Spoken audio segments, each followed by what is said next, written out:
Hey everybody, JC here with another T&I toy review. And for today's review, I'm going to be taking a look at the brand new DC Comics Designer Series Greg Capullo 7-inch scale Aquaman, Green Lantern, and Superman figures from DC Collectibles. Now each of these figures come packaged in the same style packaging we've been seeing with all the Greg Capullo figures.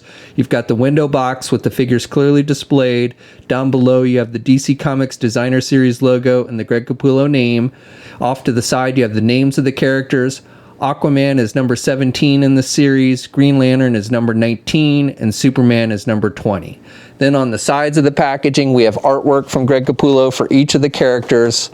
And then on the back of the packaging, we have a look at all the figures in the wave, including the Gotham City PD Batman figure. It's a deluxe figure, which I'll be taking a look at probably tomorrow. And then down below, it tells us these three figures were sculpted by Jonathan Matthews.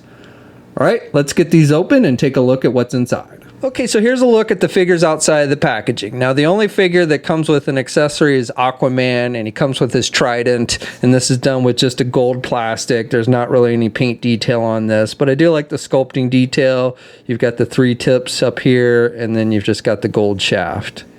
And then the left hand is sculpted so that you can just slide the trident down through it, and he'll hold it nice and tight. So for the figures themselves, starting with Hal Jordan, this is probably my favorite of the three as far as the sculpting and the face sculpt and everything goes. He's got the brown hair, he's got some darker wash effect in the hair, so I like that. He's got the green mask, which is sculpted on his face, and then he's got kind of that brown lips, and he's got some creases over his forehead. Now all of these have that kind of comic book flair to them because they're based on, obviously, Greg Capullo's artwork.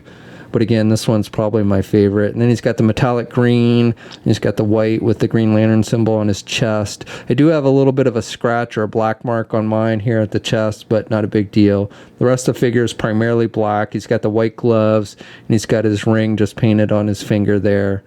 Not a lot of detail with that. And then he's got the metallic green boots. Next up, Aquaman, again, has that kind of comic book flair with the head sculpt. I kind of think they overdid it with the creases on his forehead with this one, and I don't really like the brown color they use because it kind of stands out too much to me. And then also they has that kind of pale skin color like we often see with these figures. I do like the hair sculpting, how it looks, and with the yellow, and you've got some lighter and darker colors for a wash effect. Then he's got the orange metallic color on his shirt, and I think that looks good. And I like how all these lines are actually sculpted in the figure, so that comes off looking good. You got that on the back as well. And then his gloves and pants are done with a more glossy green color. I think that looks pretty good as well. And he's got the gold metallic color on his belt. Nice sculpting detail on the belt. The little A on the front for the belt buckle. And then he's got these little fins that stick out on the bottom of his legs. And then finally with Superman, again, the head sculpt is made to look like the comic book art. You've got, again, kind of pale skin tone and the brown lip color. He's got blue eyes and the eyebrows are done with black. And then for his hair, it's just black. And you've got some blue highlights, again, I guess to give it that kind of comic book flair to it.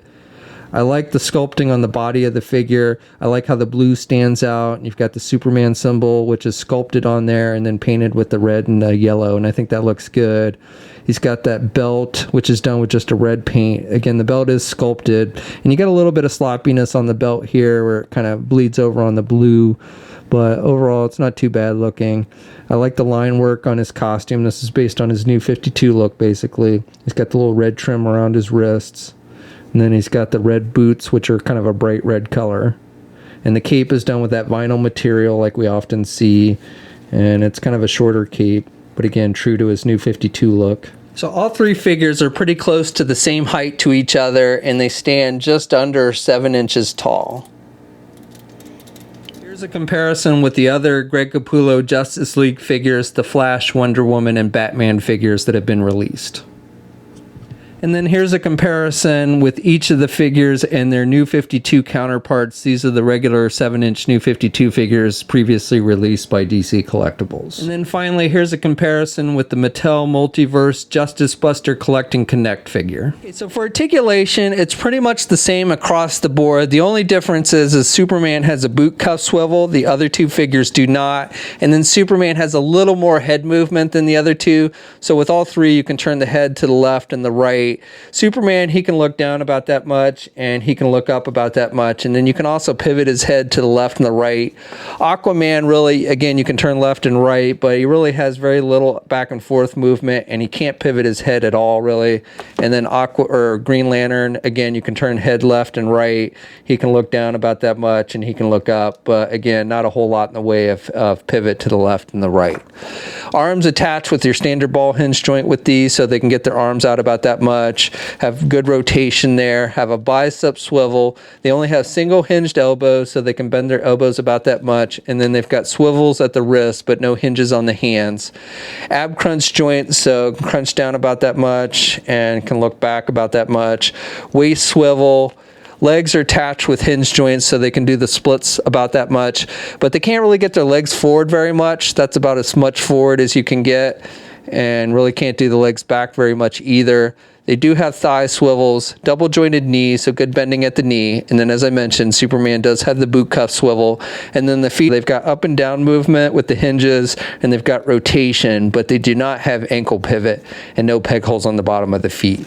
And my Green Lantern figure, definitely the joints here at where the leg connects is a little bit loose. So like the leg kind of has a tendency to kind of move outwards on this figure. So that does make it a little hard to stand with this one, especially since they don't have any ankle pivot. Also, just to notate, one other difference between Superman and the other two figures is with Aquaman and both Green Lantern, they don't actually have wrist articulation. They have swivels at the glove cuff, but they don't actually have any articulation at the wrist. Okay, so that's my review. So overall, I think these are pretty decent figures. I like the overall sculpting. The face sculpts, as long as you don't mind that kind of comic book look to them, I think are pretty decent. And the paint applications overall on the figures are nice. I don't really like the brown color that they use like on the creases on the forehead, especially like with Aquaman. And maybe the expression on Superman is a little bit off. But otherwise, I think these are solid figures. And it's definitely nice to be getting more articulated versions of these new 52 characters. The previous 7-inch figures that DC Collectibles released were not very articulated.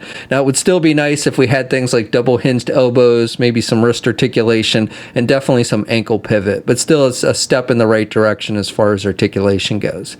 Now, these figures are hitting comic and specialty shops now. We'll have a full image gallery up at toynewseye.com. There'll be a link in the video description below. As always, leave a comment. Let us know what you think. If you're so inclined, please like the video. Also, if you haven't already, please follow me on my Facebook, Twitter, and Instagram accounts. I'll have links to those in the video description as well. And until next time, I'll catch you later.